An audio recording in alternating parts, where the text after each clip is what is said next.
When federal investigators opened a probe into Archewell's finances, it wasn't just about unpaid taxes. It was about intent. Allegations of improper deductions, suspicious charitable funnels, and murky rebranding maneuvers triggered a broader investigation that now threatens to strip the organization of its non-profit protections. For Prince Harry and Meghan Markle, the fallout could be more than monetary. It's reputational, legal, and lasting. If you love getting the real story behind the palace walls, don't forget to subscribe to the channel and tap the notification bell so you never miss an update. The use of donor-advised funds and pass-through entities paints a picture not of sloppy bookkeeping, but of calculated financial engineering designed to blur lines and dodge oversight. This isn't just another celebrity scandal. It's a warning shot for anyone trying to cloak personal gain in charitable language. Archewell's financial shell game undermines trust not only in their brand but in non-profit institutions writ large. With the IRS digging deeper, public pressure mounting, and former employees speaking out, the couple's empire stands on the edge of implosion. The case raises urgent questions about how much longer star power can shield systemic evasion from accountability. When Netflix shook hands with Archewell Productions back in 2020, it was supposed to be a groundbreaking partnership. A $100 million deal anchored by the star power Prince Harry and Meghan Markle promised uplifting content, social impact storytelling, and a fresh chapter outside the confines of royal tradition. But behind the glossy press releases and red carpet buzz, something wasn't adding up. 3 years later, the headlines told a very different story. Netflix, led by CEO Ted Sarandos, didn't just quietly part ways with Archewell. They slammed the door shut and sent a $20 million invoice on their way out. That number wasn't pulled out of nowhere. It reflected wasted budgets, unrealized concepts, and an uncomfortably long list of missteps that pointed to more than just creative differences.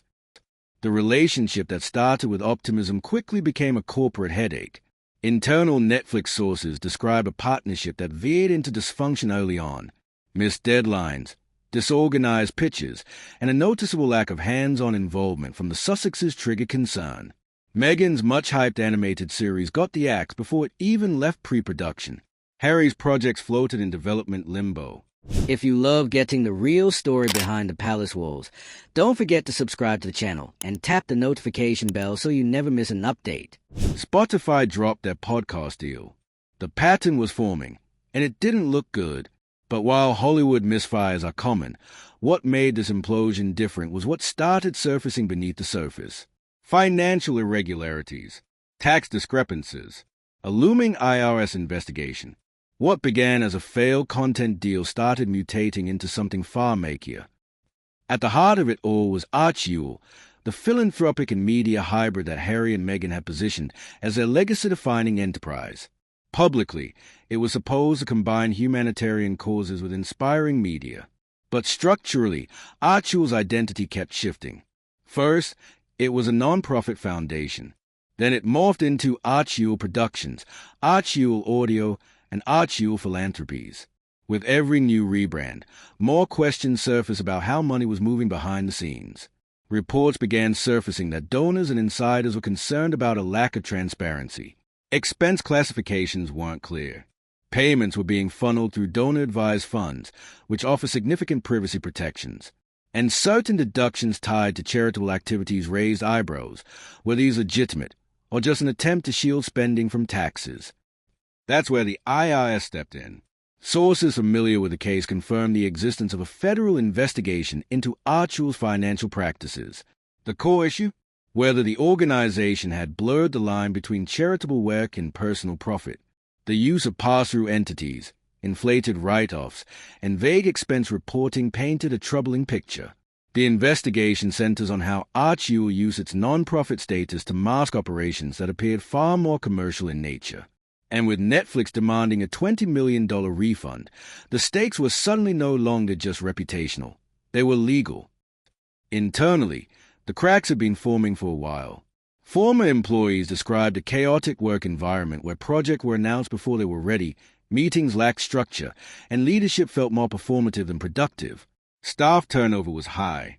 Deadlines were missed. Promises made to collaborators and donors often went unfulfilled. The vision Harry and Meghan sold to investors and audiences was rarely backed by consistent follow-through. Archetypes, the podcast hosted by Megan, had potential but suffered from long production gaps, underwhelming engagement, and a tone that some felt leaned more toward personal branding than deep storytelling. After one season, Spotify walked away. The Netflix deal wasn't supposed to go that way. Ted Sarandos had personally helped secure the partnership, betting that Harry and Meghan's global platform could translate into cultural capital. But sources at Netflix described growing frustration at the lack of progress, especially given the scale of the investment. When projects did come in, Netflix executives reportedly questioned their quality and relevance. The Sussexes' involvement was minimal, and many inside the company felt the content lacked originality or insight. The failure to deliver on the original vision ultimately pushed Sarandos to pull the plug and initiate the compensation claim. That compensation wasn't just a symbolic gesture. It reflected Netflix's calculation of sunk costs, development resources, and the PR damage associated with continuing to prop up a broken partnership. By invoking breach of expectation clauses, Netflix made it clear that the issue wasn't just creative, it was contractual. As this played out, regulatory scrutiny intensified. The IRS began looking into possible violations of nonprofit law, including improper deductions and misreported charitable activities. Publicly, Archewell maintained it was compliant and transparent, but documents reviewed by investigators reportedly told a different story. In parallel, public opinion began to shift. The Sussexes had once positioned themselves as victims of royal protocol, choosing independence in the name of freedom and authenticity. But critics now saw echoes of the same dysfunction they had once criticized, just packaged in a different power structure. Humanitarian efforts started to feel more like brand extensions than sincere commitments. Appearances at charity events were closely followed by media deals. Announcements were heavy on glossy language but light on measurable impact. The distance between mission and execution became harder to ignore. Inside Archewell, morale reportedly dropped. Sources cited a lack of clear leadership, with key decisions bottlenecked or delayed entirely. Staff felt confused about direction and frustrated by constantly shifting priorities. For an organization that promised impact, the operational chaos undermined credibility at every turn. Meanwhile, outside pressure was mounting. Media outlets began publishing reports about Archewell's finances. Former employees began sharing anonymous accounts of internal dysfunction. The press, once cautiously optimistic, turned skeptical. Trust, both inside and outside the organization, was slipping fast. And then came the rebrand. Archewell Foundation was refashioned into Archewell Philanthropies, a move many viewed as a thinly veiled attempt to reset the narrative and deflect scrutiny. But legal analysts pointed out that the new structure still didn't resolve the core financial inconsistencies. If anything, it deepened suspicion. The timing of the rebrand, aligned closely with rising scrutiny and Netflix's withdrawal, did little to help appearances. To critics, it seemed like an evasion tactic. To regulators, it was a red flag. The messaging had changed, but the questions hadn't gone away. By the time the IRS began formal inquiries, the red flags had been waving for months. Investigators focused not just on Archewell's filings, but on how certain operations were funded and reported. There were concerns over charitable donations being redirected to internal projects, blurred lines between personal branding and nonprofit activity, and expense reports that didn't match up with public disclosures. For Harry, whose public persona has increasingly leaned into advocacy and mental health awareness, the contrast between message and mechanism became stark. Sources close to former Archewell employees claimed Harry was largely hands-off when it came to operations, often unaware of how initiatives were being structured or failing to ask the necessary questions. Meghan's role, by contrast, was described as more directly involved, but not in the way stakeholders had hoped. Former staffers cited a culture of micromanagement that slowed projects down and often shifted focus to branding over substance.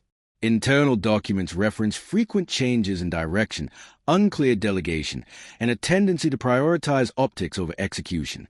The result was a revolving door of employees. Key positions remained unfilled for months, while others left after brief tenures, citing burnout and lack of clarity. For a foundation that had built its image on compassion and leadership, the internal reality painted a far more dysfunctional picture. Netflix's breaking point came when key deadlines were missed for the third time in a row. One series never got beyond the concept deck. Another was stuck in early scripting with no committed production schedule. Archewell's contribution, in Netflix's eyes, had become symbolic rather than strategic, and the ROI simply didn't exist. The $20 million compensation claim was based on the hours logged by development teams, pre-production costs, and losses incurred from pulling the plug late in the pipeline. Netflix had gambled on influence. Instead, it walked away burned. And the fallout extended beyond Hollywood. The scandal triggered a fresh wave of public skepticism not just toward the Sussexes, but toward high-profile celebrity nonprofits in general. If Archewell, backed by global fame and near-limitless opportunity, couldn't maintain transparency or deliver on its promises, what did that say about accountability in the philanthropy world? Journalists started digging deeper into financials, and nonprofit watchdog began calling for greater oversight. For the Sussexes, the optics were brutal. What had started as a royal breakaway to do good was now being mentioned in the same breath as financial misconduct. Public backlash picked up steam. Social media threads that once celebrated the couple's independence now dissected their business strategy like a case study in celebrity mismanagement. Hashtags flipped from support to sarcasm. Headlines questioned their ethics, their leadership, their ability to run anything outside the realm of press conferences. Commentators noted how quickly the narrative had shifted, from bold trailblazers to out-of-touch elites. The couple's defenders argued it was a targeted smear campaign, but the documents and internal testimony told a different story. Too much money, too little oversight. Inside Hollywood, the damage was already done. Studio executives and investors grew wary of celebrity-backed ventures without operational experience. Netflix's decisive exit from the Archewell partnership became a cautionary tale about trusting brand over business acumen. It wasn't about fame anymore. It was about risk, and no one wanted to be next in line for a meltdown. Netflix had taken the hit, drawn the line, and made the industry think twice. Ironically, the very tools the Sussexes used to control their narrative, media, branding, strategic silence, were now turning against them. Refusals to comment on specific allegations were perceived not as grace under pressure but as evasion. Controlled statements read more like PR scripts than genuine responses. Public interest only intensified. The more opaque Archewell appeared, the more people began connecting dots, especially between the timing of internal shakeups, financial restructuring, and the slow drip of IRS scrutiny. Comparisons to the royal family became impossible to ignore. Critics pointed out that the dysfunction now exposed at Archewell mirrored many of the same flaws the couple had once accused the institution of: lack of transparency, rigid hierarchies, and misalignment between message and action. The irony wasn't lost on anyone. They had left one system claiming it was broken, only to replicate the very same chaos in the name of modernity. Even sympathetic voices found it hard to explain away the mounting evidence of mismanagement. From the outside, the couple continued making appearances at carefully curated events, posing for photos, giving keynote speeches, and referencing the importance of empathy and vision. But the ground beneath their image was cracking. The carefully polished identity could only withstand so much pressure before credibility collapsed under its own weight. At events, reporters began asking about the Netflix fallout. Donors reportedly paused contributions. One insider claimed that a partner organization quietly ended its collaboration, citing reputational risk. The spiral was in motion, and it wasn't slowing down. In the aftermath, Archewell released statements reaffirming their mission, touting future initiatives, and pledging transparency. But those assurances landed flat. For many, the time for pledges had passed. The receipts were being demanded, and the narrative had already shifted. The Archewell debacle didn't just bruise reputations. It marked a turning point. In an age where celebrity branding is currency, the fall from grace came not because of a lack of ideas, but because of how those ideas were mismanaged, misused, and monetized without accountability. This isn't just a story of one failed deal. It's about what happens when ambition outruns integrity, and how fast the world moves when it catches the scent of something off. There's no soft landing when you're playing the Hollywood game with royal stakes. As Archewell scrambled to recover its public image, Meghan was reportedly working behind the scenes to salvage what was left of the brand. Discussions of pivoting to new content opportunities were floated, but industry insiders said the appetite just wasn't there anymore. The trust was gone. The kind of influence once assumed to be automatic now came with caveats, red tape, and executive side eyes. Streaming platforms weren't lining up to replace Netflix. Other companies had seen how the Sussexes operated, and more importantly, how they didn't. For all their talk of reshaping media, they couldn't seem to finish what they started. And the glitter only carried so far when the checks kept bouncing metaphorically, or otherwise. For Harry, the backlash wasn't just professional, it was deeply personal. His efforts to be seen as a change agent outside the royal system had now been overshadowed by accusations of financial negligence and poor leadership. Reports suggested he was increasingly detached from Archewell operations, especially as legal questions ramped up. Friends close to the couple reportedly noticed a shift in tone, less confidence, more damage control. What was once branded as freedom started to look more like avoidance. The press strategy was thin, the silence was loud, and the world was watching a once revolutionary duo get overtaken by the very system they tried to outsmart. Meanwhile, the rebranding effort wasn't working. Renaming Archewell Foundation to Archewell Philanthropies only deepened skepticism. The timing felt suspicious. The filings raised more questions than answers. And legal experts pointed out that simply changing the name of a registered nonprofit doesn't wipe away financial obligations or oversight. As headlines circled the IRS probe, critics openly wondered whether the rebrand was a calculated attempt to dodge accountability or just another ill-thought PR move. Either way, it wasn't enough to stem the fallout. The damage had already sunk in, at the donor level, at the corporate level, and at the cultural level. And while all of this played out in California, there was no shortage of whispers back in London. Royal watchers couldn't help but notice the poetic symmetry. The couple who walked away from palace politics for peace and purpose were now mired in a different kind of dysfunction, one that looked all too familiar. For the royal family, there was likely a mix of concern and quiet vindication. This wasn't about gloating, it was about the optics. The Sussexes had set themselves up as the anti-establishment royals. But now, with their empire under audit, it became harder and harder to sell that narrative without irony. Industry insiders say Archewell's credibility took its biggest hit not from Netflix's exit or the IRS inquiry, but from what wasn't happening. No major new content announcements. No new philanthropy campaigns. Just carefully worded statements and silence between headlines.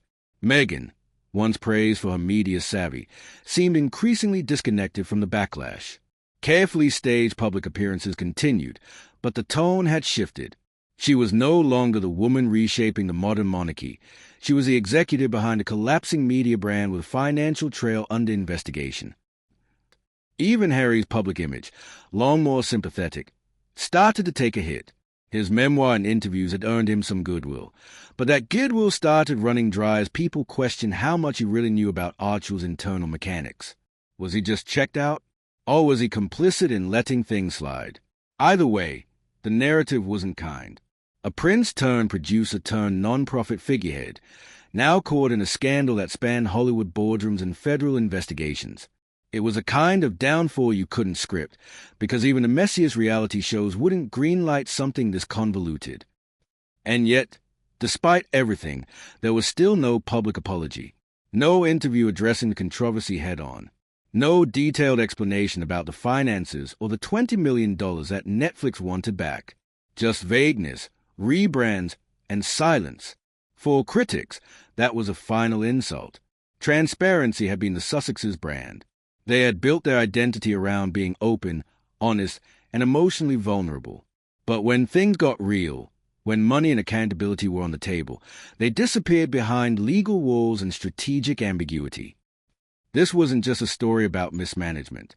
It became a symbol of how celebrity, power, and good intentions don't mean much without structure. Without real leadership, without consistency, Archewell's failure wasn't just operational, it was philosophical. It asked bigger questions about what we expect from famous people when they step into leadership roles. Are we holding them to the same standards? Should we be? And when they fall short, what are the consequences? Really? Or do they just rebrand and keep going? What's clear now is that Archewell's brand has been compromised, possibly beyond repair. New initiatives will carry the shadow of this scandal for years. Donors will ask different questions. Partners will demand more paperwork. And audiences, once charmed by the Sussex's story, are already tuning out. It's not that people don't believe in second acts. It's that this one has become predictable. The cycle of launch, failure, deflection, and rebranding has worn thin. Meghan's next project, whatever it may be, will now carry the burden of skepticism by default. At this point, the bigger question isn't what went wrong. It's whether they'll ever acknowledge that anything did. The Netflix breakup, the IRS probe, the internal chaos, the staffing mess, it all adds up to a legacy at risk. One that once promised transformation, but now feels more like a cautionary tale.